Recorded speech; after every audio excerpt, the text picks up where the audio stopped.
Do you want to understand globalization? Why don't you consider the banana?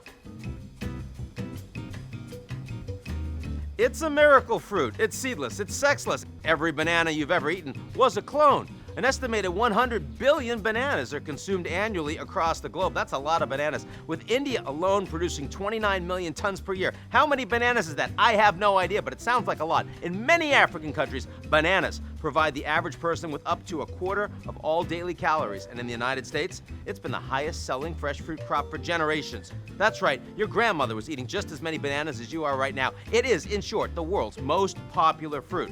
But bananas weren't always a bumper crop. In 19th century America, they were considered a delicacy and even taboo due to their evocative shape. I don't make this stuff up. And dozens of U.S. military interventions in Latin America on behalf of banana companies led Esquire magazine back in '34 to popularize the term banana republics.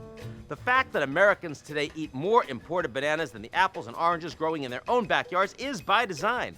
The banana trade, dominated by a few giant companies, has been costly, it's been brutal, and it's been wildly successful. It's been globalization in a nutshell, or a banana peel, which makes no sense as a metaphor.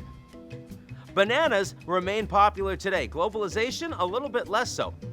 For generations, goods, services, people, ideas, and capital, they've moved faster and faster across borders as the world has moved towards a single global market. I've generally liked that. But in recent years, we've seen plenty of pushback against free trade, against international policing, and against the promotion of a liberal international order. And we've seen a wave of populist and anti-establishment political figures who have achieved positions of power by embracing that story.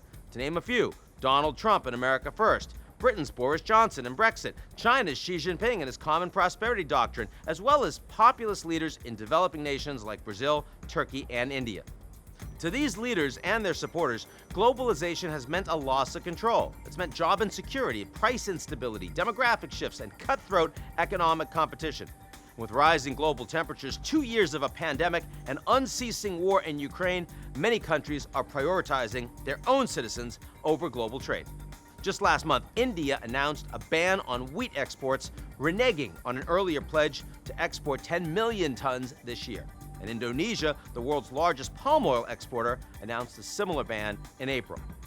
On the other hand, the world today remains more interconnected than ever, particularly in the digital space. The United States and China rely so much on each other commercially that they can't commit to a cold or hot war. And while Russia has antagonized most of the West, it's far from becoming a North Korea-type pariah state. So when I look at a Xi Jinping and Narendra Modi, I keep wondering if these strongman leaders really want to reverse the tide of globalization, or if they really just want to shape a different version of it, more palatable to their sensibilities.